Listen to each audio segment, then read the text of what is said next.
Сәлеметсіздер ме, құрметті торпақ жұлдыз белгісінде туған жандар. Бүгін сіздердің назарларыңызға сәуір айына арналған жорамалды ұсынамын. Сәуір айында сіздерді не күтеді, сол туралы айтатын боламыз. Каналға тіркеліңіздер міндетті түрде және өздеріңіздің пікірлеріңізді қалдырыңыздар. Ал енді бастаймыз. Жеке сұрақтар болса, WhatsApp номерге жазсаңыздар болады. WhatsApp номер төменде көрсетіледі.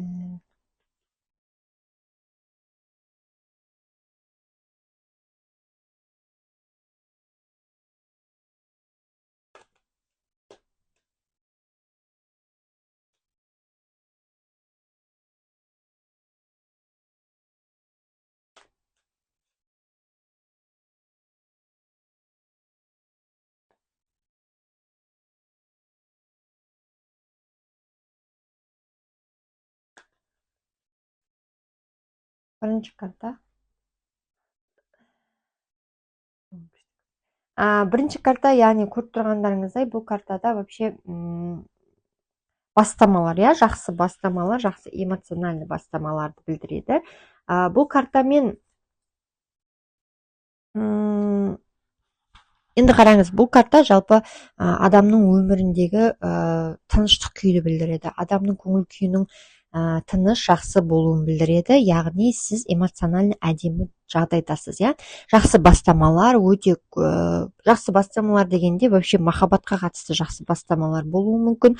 Ал егер махаббатқа мүлдем қатысы болмайтын болса, онда сізге жақсы көңіл күй сыйлайтын, жаныңызға тыныштық сыйлайтын жағдайдасыз. Мүмкін сіз жақындарыңызбен біргесіз, мүмкін сіз бір жерде жүрсіз қыдырып, или болмаса той тойлаудасыз, яғни бұл жақсылықтардың нышаны, жақсы эмоцияда болу, көтеріңкі көңіл күйде болу, өзіңізді еркін жақсы сезіну, энергияңыздың көп болуы және әр ісіңіздің жемісті болуы. Себебі сіз әр ісіңіз жемісті болады, себебі сіз не істеп жатырсыз? Жақсы көңіл күймен ол істі бастап жатырсыз, әрекет етіп жатырсыз. Біреулерде тіпті той болуы мүмкін, үйленуі мүмкін, кейбіреулерде жұмысыңыз жақсы жүре бастайды, немесе бір жақсы жұмыстарды бастайсыз. Тұрақты табыс деңгейіндесіз, яғни артық бір қиындық жоқ, ақшаларға байланысты шығын ондай жоқ, жоспарланбаған, денсаулық жағдайыңыз жақсы жаңалықтар күтіңіз.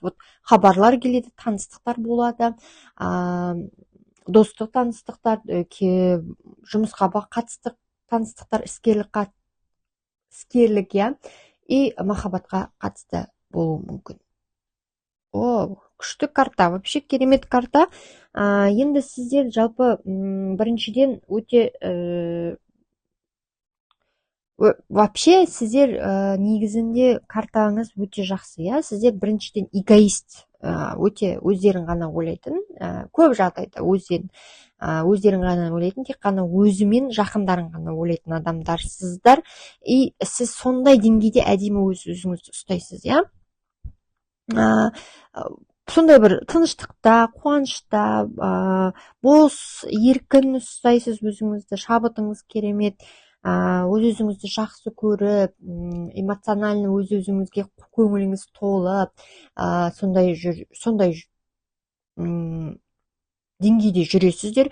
Оның үстіне вообще сіздерде бір жақсы жері, именно торпақ жұлдыз белгісіне толған жандардың, яғни ызалы жерді баспайды. Өте барлық ісін ойлап, ақылмен әрекет етеді, және қай жерде қалай сөйлеу керек екенін біледі. Сол себепті сіз мүмкін жетістіктерге жетесіз, көп, и жалпы өміріңіз үнемі жоспарлап, осылай істеймін деген сияқты үнемі мақсатпен жүретін адамсыздар. Сол себепті де сізде былайынша өміріңіз барлығы жоспарлы түрде болады десе де болады. Жақсы мүмкіндіктер, жақсы іс бастауға мүмкіндігіңіз болады бұл кезде.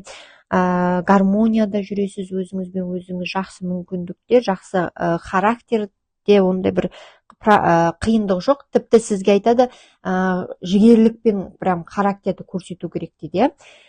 Сосын жаңа белестерді бағындыру, яғни сіз уже эмоционально әдемі состояниеде боласыз. Вот әдемі өз-өзіңізге біріншіден көңіл толушылық, өзіңіздің ісіңіздің барлығын жоспарлап, артық проблема жоқ, артық бір жоспарланбаған нәрселер шығып қалмайды, потому что сіз бүкіл ісіңізді не істейсіз, бұл айда жоспарлап қоясыз, соған байланысты әрекет ететін боласыз. Яғни өз-өзіңізге ризасыз. Енді қараңыз, егер вдруг бір жағдайлар болатын болса, немесе бір нәрсені істеу керек болатын болса, міндетті түрде айдың басында, яғни айдың алғашқы 2-10 күндігінде істеп алыңыз, себебі үшінші 10 күндігінде сізді кез келген нәрсе раздражать етуі мүмкін. Яғни сәл қобалжып, сәл ойланып, сәл бір проблемалар болып қалуы мүмкін. Потому что мына карта вообще егер сіз болсаңыз, бұл сіз агрессияны үнемі кез келген нәрсеге агрессия танытасыз. Келіспеушіліктер көп болады. Адамдармен келіспеушілік, ұрсып қалу, сөзге келіп қалу, немесе оларды ұнатпау, өте бір жоғарыдан қарау деген сияқты.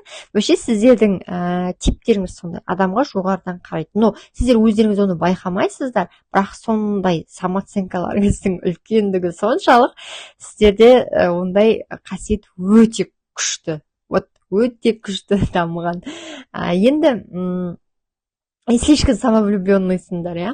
Енді қарайтын болсақ, жалпы мына карта сіздердің жалпы агрессивный болуларыңызды білдіреді бірінші. Екіншіден адамдармен келіспеушілігіңіз, яғни бір пікірде болмау, ол адамдардікін дұрыс емес деп санау, ол адамдардікін барлығын жоққа шығару деген сияқты жағдайда боласыз. Ал егер вдруг мынау сіз емес, бұл басқа адамды білдіретін фигура болатын болса, онда сізге бір адам қарсы.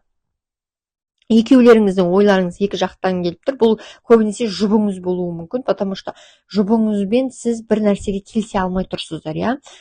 Келісе алмаушылық, не істеріңізді білмей, ол басқаша дейді, сіз басқаша дейсіз, сонымен шамалы ыңғайларыңыз келмей тұр.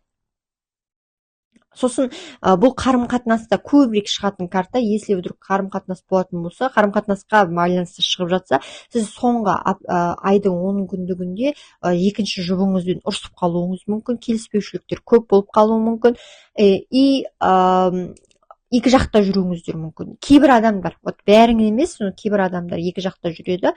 Кім еркек, сол адам қайтып оралуға онша бір ниеттеніп тұрған жоқ. Егер бұл сіз болсаңыз, онда сіз онша ниеттеніп тұрған жоқсыз қарым-қатынасқа талпынуға, ренжіп ашуланып ұрсып тұрсыз. Ал егер бұл сіз емес еркегіңіз болса, онда ол адам сізге келуге тіпті ойы жоқ.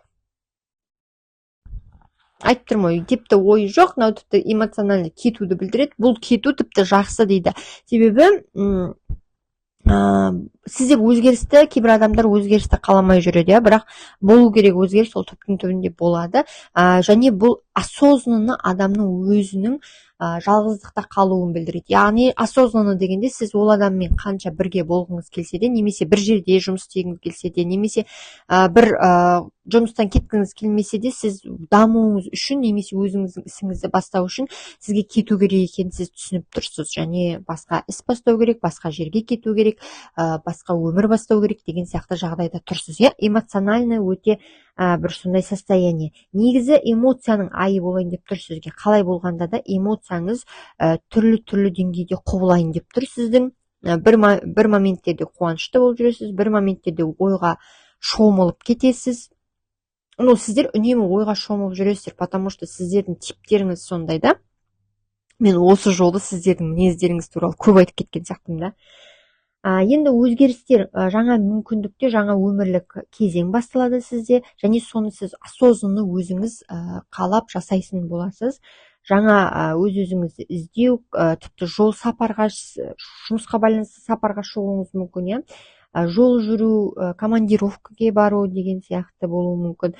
Және бір ұсыныстар түседі сізге, сол ұсыныстардан сіз бас тартасыз, күтпеген жерден шешім қабылдайсыз, обстоятельства жақсарады, және біреулер тіпті жалғыздықтан бас тартады да, жақын болғысы келген адаммен бірге болады, кейбір адамдарда сондай болуы мүмкін. Резко өзгерістер, және өзгеріс, кейбір адамда тіпті добровольно одиночество да болады, яғни басқа жаққа кетіп қалғысы келеді. Енді мына карта вообще сізде бір емес екі старший аркан шықты. Получается, сіздердің айларыңыз өте салмақтай болады.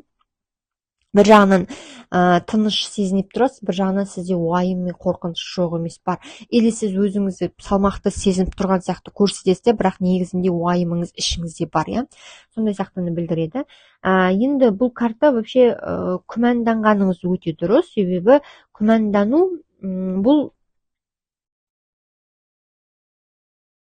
күмәндану немесе қорқу бұл дұрыс. Яғни сіз уайымыңыз бар ішіңізде, иллюзияда өмір сүрмеңіз. Үлкен заттарды сатуға болмайды, потому что кейін өкініп қаласыз. Сатып жіберген затыңыз үшін де өкініп қалуыңыз мүмкін, сатып алған затыңыз үшін де өкініп қалуыңыз мүмкін, яғни ұнамай қалуы мүмкін, иә. Бір нәрсені бастауға айдың аяғына қарай нежелательно. Вот айдың аяғы сіз үшін өте қолайсыз. Сондықтан да айдың аяғында ештеңе бастамаңыз, ешқандай желательно адамдармен таныстық орнатпаңыз, жаңа таныстықтар, иә. Бір істі бастамаңыз, жол жүруде қолайсыздау, бірақ жол жүруіңіз мүмкін, потому что жолдың бір емес екі картасы тұр, қозғалыстың. Сосын махаббаттағы қолайсыздықтарды білдіреді мына карта, иә. Айдың аяғына қарай келіспеушіліктер, ұрысып қалу, жан-жағыңызда адамдармен көп сөзге келіп қалу болуы мүмкін. Өз-өзіңізді тіпті эмоция тұрғыда, яғни сіздер өте өз-өздеріңізді қатты контролировать ететін адамсыздар, иә, басқара аласыздар спокойно эмоцияңызды. И айдың аяғында сол эмоцияларыңызды басқара алмай қалуыңыз мүмкін. Мүмкін қатты ашуланғаннан ба, иә, қатты күмәнданғаннан. Сондай. Денсаулығыңызға мән беріңіз. Сосын эмоциональный состояниеңіз тұрақсыз болғандықтан сіз тіпті көп ашуланып, көп ренжіп, өзіне-өзі күліп немесе жылап жүруіңіз мүмкін. Қан айналымдарыңыз бұзылуы мүмкін, денсаулығыңыз сыр беруі мүмкін, иә, басыңыздың ауруы және интуицияңыздың асқынуы. Әр нәрседен қорқа бермеңіз. Бір сондай бір состояниеде тұрасыз, өзіңіздің тіпті не қалайтыныңызды білмей, не істеп кеткеніңізді білмей, сондай состояниеде жүресіз. Неге ондай істедім деген сияқты. Сондықтан да өз-өзіңізге мән беріңіз, денсаулығыңызға мән беріңіз. Көп ұрыспаңыз, шамалы күтіңіз. Айдың аяғы өтіп кетіп, мамыр болғанын күтіңіз. Потому что именно сәуір айының аяғы сіз үшін бір нәрсені бастауға, бір нәрсені істеуге, бір өзгерістерді өміріңізге алып келуге қолайсыз. Келісім шарттар жасауға да қолайсыз. Солай, түсіндіңіз ба? Міне осылай сіздердің жорамалдарыңыз. Каналға тіркеліңіздер, пікірлеріңізді қалдырыңыздар. Жеке сұрақтар болса WhatsApp-қа жазсаңыздар болады. Келесі кездескенше сау болыңыздар.